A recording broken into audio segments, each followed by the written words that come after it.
Starbuck. Spoilers ahead, eh? Watch out and take care. David Wozniak is a young man living in Quebec, Canada. He makes money by frequently donating sperm to the La France Clinic. At the beginning of the movie, he is in the middle of one of his visits to the sperm bank, pleasuring himself to pictures of women in a magazine. The scene shifts to 23 years later, in 2011. David is now a middle-aged man, but he still doesn't have a definite job. He is woken up by thugs, whom he owes $80,000. They dump him into the bathtub, threatening him to return their money. Following the unusual morning, he goes to his parents' butcher shop, where he works as a delivery man. He is 45 minutes late and is yelled at for taking the delivery truck home again.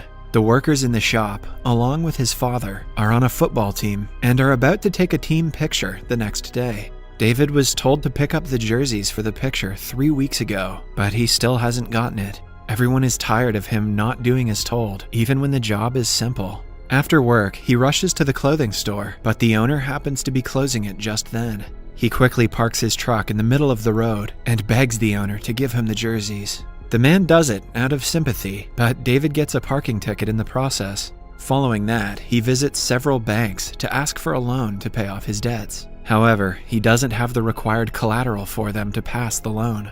After facing several rejections, he returns home and tells his coworker on the phone that he has received the jerseys. The person on the other end is skeptical, knowing that David isn't reliable. Outside, his truck is taken away by the traffic police because he received too many parking tickets. The jerseys were still in the truck, which means the team has to take pictures without them.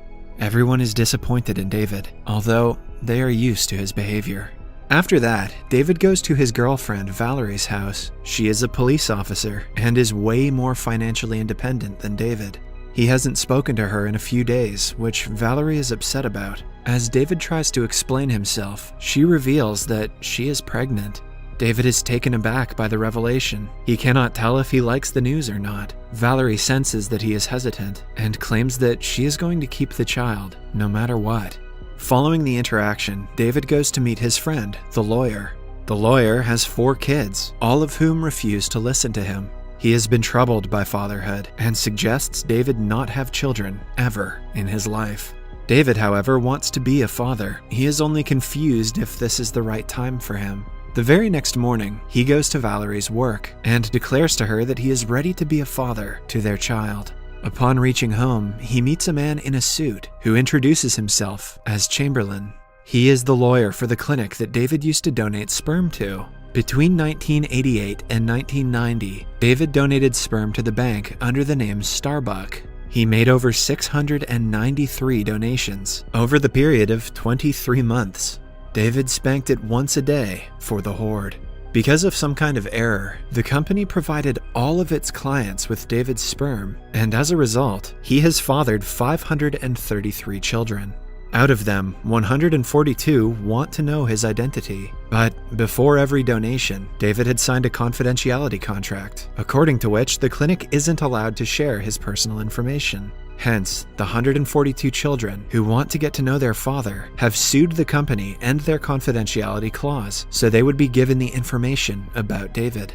Hearing all this, David freaks out and repeatedly says that he is not Starbuck. After the encounter, he goes to meet his friend, the lawyer, and tells him about the matter. The lawyer wants him to file a countersuit against the clinic and make some money, but David refuses to do so. He notes down all the information about the sperm donation procedure and hands David an envelope with information about all of his children. The next morning, David decides to take a look at a paper inside the envelope out of curiosity. The paper he pulls out has information about a star football player, Riccardo Donatelli. David realizes that he is the father of one of his favorite players and rushes to tell the lawyer. They go to Riccardo's game and cheer for him. Now that David knows the player is his son, he is proud of his genes. At first, he had decided that he wouldn't get involved with his children's lives, but curiosity gets the best of him. David pulls out a second piece of paper and gets to know about Etienne, his son who works at a restaurant. David goes to the listed restaurant and finds Etienne arguing with someone on the phone. It turns out that he is a struggling actor who has just missed an opportunity to audition for a huge role because he is working. David offers to handle the place for him while he goes to the audition. Etienne believes he is a robber who is looking for a tactic to rob their shop. But when offered the delivery truck to go to the audition, he agrees. A while later, the restaurant's owner arrives at the place and tells David he's going to fire Etienne. Hours pass before Etienne finally returns and says that he got the part. David is glad that he was able to make a difference in his son's life. At night, he brings out a third piece of paper and finds out about his daughter, Julie. He goes to her place as a pizza delivery guy and finds her on the phone, yelling at someone. While he is still in the house, she locks herself in a room and overdoses on a drug. David quickly has her sent to the hospital.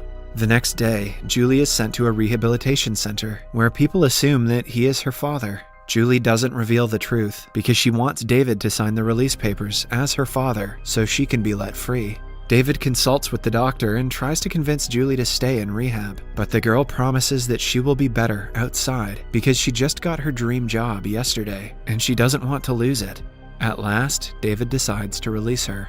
The next morning, he goes to her workplace and sees she has started the job as she had promised. On returning home, he pins the papers with his children's information to the wall and goes to meet them one by one. Some of them have grown to be nail technicians, musicians, lifeguards, tour guides, and so on.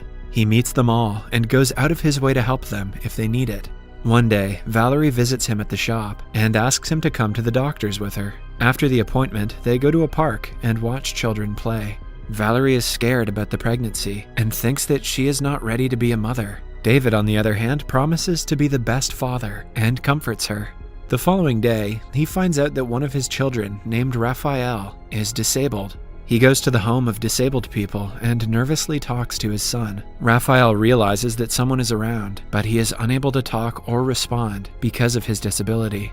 David spends the day talking to him, even though the kid cannot reply. He also feeds Raphael during lunch break. The next day, while following his other son, David ends up at a meeting organized by all the children who were born because of Starbuck.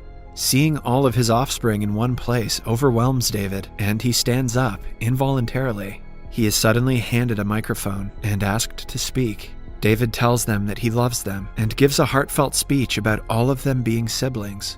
After the program, he meets Julia, Etienne, and other children who he has helped. To hide his identity, he pretends to be Raphael's adopted father. The children have formed a community of sorts and have started to socialize with each other as half-siblings. When David returns home that day, he is again dumped into the bathtub by the thugs to whom he owes money.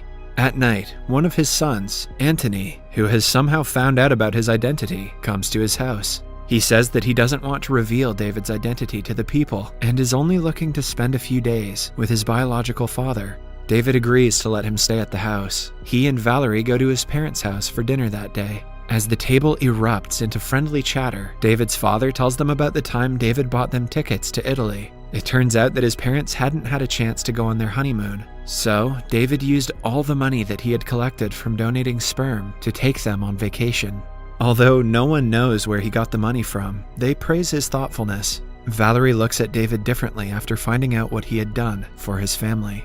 Then, David and Anthony go to a football practice together and enjoy a father-son day. The day goes well, until David mentions that he has to tend to his real family now that Valerie is pregnant. The following day, David's children organize a picnic. They sing, dance, eat together, and have a lot of fun as siblings. However, the day after the event, the story of Starbuck catches the media's attention. Although the children didn't mean to make Starbuck look bad, the media paints him as a pervert who used his sexuality to make money. When David asks Valerie what she thinks about Starbuck, she claims that he's no different from a prostitute. The two get into an argument about the matter.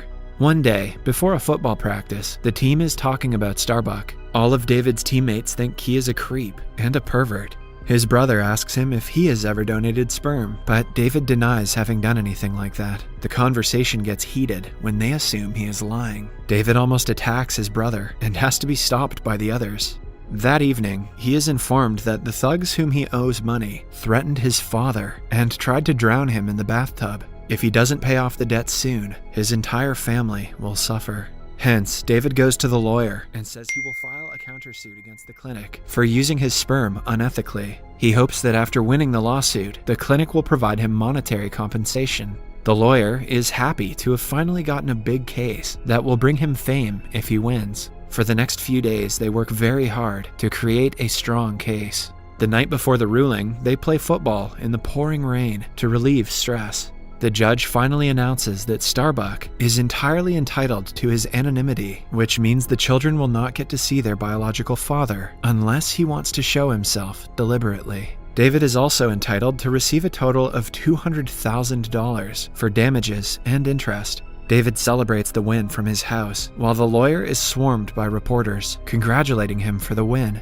He expresses his gratitude to his mother, kids, and accidentally says he is thankful to David as well. When the reporters ask him who David is, he claims he is his boyfriend.